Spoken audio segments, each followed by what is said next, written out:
வெய்ய நாள் ஆரம்பிச்சிட்டு இதுக்கப்புறம் கூழ் பழைய சாதம் இதுதான் இதுக்கப்புறம் நிறைய சாப்பிடுவோம். இன்றைக்கி வந்து நான் கூழ் தான் செய்ய போகிறேன். இதுக்கு நேற்றே வந்து 2 கிளாஸ் கேழ்வரகு மாவும் 1 கிளாஸ் கம்பு மாவும் ரெண்டுமே சேர்த்து ஊற வச்சுட்டேன்.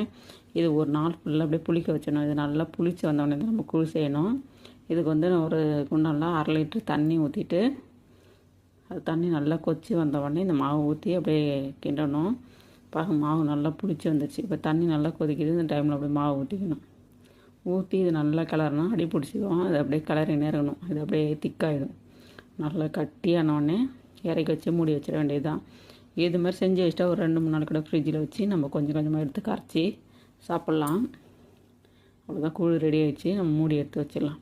நைட்டுக்கு வந்து சப்பாத்தி தான் செய்ய போகிறோம். அதுக்கு வந்து தொட்டுக்கிறதுக்கு ஒரு கடாயில் எண்ணெய் ஊற்றிட்டு சோம்பு போட்டு தாளிச்சிட்டு ஒரு 3 பெரிய வெங்காயம் 3 தக்காளி இது எல்லாத்தையுமே சேர்த்து நல்லா வதக்கிட்டு இது கூடவே உப்பு சேர்த்துக்கலாம்.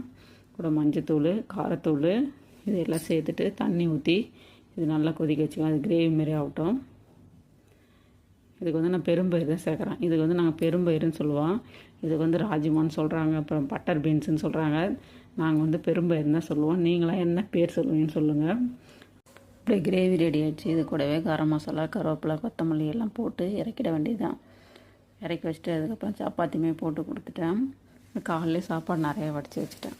நைட்டுக்கு தண்ணி ஊற்றி வச்சுட்டா காலையில் பழையது ஆகும், பழையது சாப்பிடுவாங்கன்னு சொல்லிவிட்டு பழையது வேணும் பழைய சாப்பிடுவாங்க, இல்லை கூழ் சாப்பிடுவாங்க. பையன் மட்டும் இது ரெண்டுமே சாப்பிட மாட்டான். அவன் தோசை தான் சாப்பிடுவான் எப்பயுமே. பொண்ணு கூட சாப்பிட்றான், கூழ் சாப்பிடும் பழைய சாப்பிடுவான். ஆனால் பையன் மட்டும் சாப்பிடவே மாட்டான். அவனுக்கு மட்டும் தான் தோசை ஊற்றணும். இதான் இன்றைக்கி நைட்டு நம்ம வீட்டில் சாப்பாடு. நீங்களாம் என்ன சாப்பிட்றேன்னு சொல்லுங்கள்.